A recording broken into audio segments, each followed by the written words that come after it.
Hello Sagittarius, thank you for joining me for your monthly forecast for December for the Sun or the Ascendant.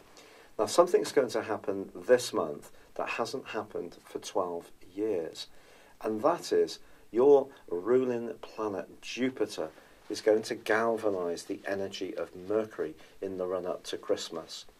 But Mercury, you might be thinking, as this month begins, has been locked away in quite an introspective location. And this has occurred because of the retrograde. Well, you'd be bang on. And on the 6th of this month, Mercury does start to go forwards. On the 13th, returns to your sign. And on the 24th, comes out of shadow. But in that period from the 17th to the 24th, he does combine with Jupiter. If you start this month, therefore, feeling that things are a bit sluggish, or a plan or an idea that you have isn't quite racing forward as quickly as you would like, I do think the retrograde on Mercury can be part of this, but it's not the only reason. Because as you begin this month, Venus, the planet of love and affection, on the 3rd, moves into Scorpio, which itself is a very tender transit. And it's going to be here through to the 5th of January next year.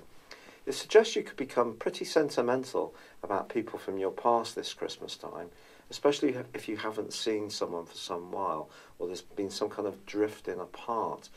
If you are in a relationship where you're not sure about what you want, or whether it's the right one for you, I can really understand your concern. Because Neptune and Mars are side by side for the first 10 days of this month in your 4th house of emotions. Neptune's been here since 2012. If you think back to that time, I do think in the interim years, you may have been going through a profound series of changes in terms of your inner being, where you live, how you live there, family life, and just your sense of comfort and sense of security and ease in whatever environment you find yourself. When we put Mars alongside Neptune, however, we do have the potential for misunderstandings, for confusions, for deception, quite honestly. And the new moon on the 7th in your sign, which would normally really help you to sparkle in the following month, is challenged by these two planets.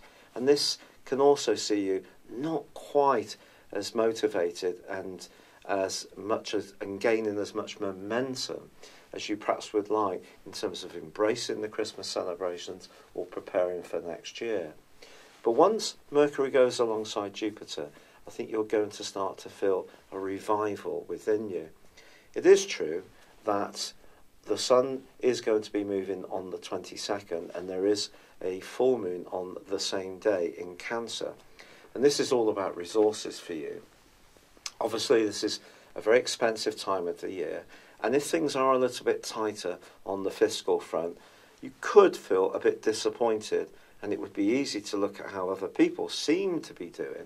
But if you can embrace that more spiritual dimension and philosophical dimension of your nature, there's so much to be gained. Because, do you know, before the end of this month, Sagittarius, Mercury's actually going to be forging a sensational angle with Uranus, which can see you at your inventive best as you prepare for the new year and you start to shape your New Year's resolutions and intentions.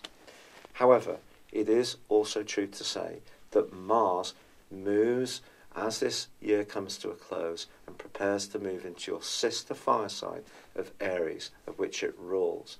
So, as the year does count down, you are going to feel much greater desire to get moving next year, and there's a lot to go for. And with Venus also coming out of shadow on the 17th, even if there are some things that you're a little bit unsure of, if you can embrace the tender side of and the more traditional side of Christmas, I do feel that that's going to help you. You need to be with people who are utterly sincere and supportive. On Christmas Day itself, a change of scene might actually appeal to you with the moon in your 9th house, or just having a bit of space at some point during the day, which of course would be very Sagittarian.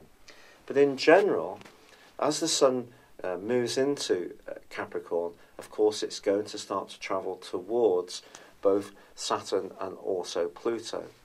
Now there's actually going to be an eclipse early next year, and at the same time Venus will move into your sign. So the 6th of January is going to be a very important time for you in terms of getting things moving. But I think generally you're going to be taking your resources very seriously as 2018 begins, but that's going to make you all the more ambitious to do better next year. But with Jupiter in your sign and forging that wonderful conjunction with Mercury for that set of days, that's really going to whet your appetite.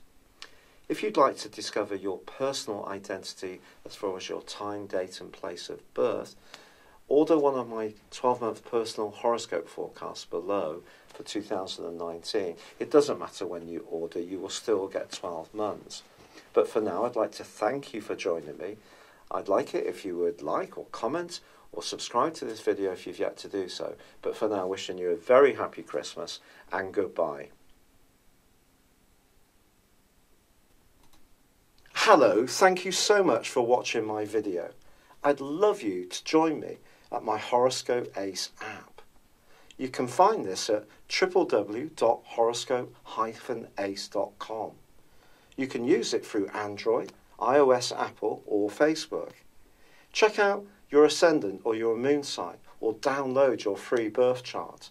There's all your favourite videos, plus there are daily, weekly, monthly and yearly horoscopes for general, love, Chinese and Indian astrology. If your passion is tarot, there's my brilliant 3-card money or love tarot readings too. And it's all there at www.horoscope-ace.com. Thank you.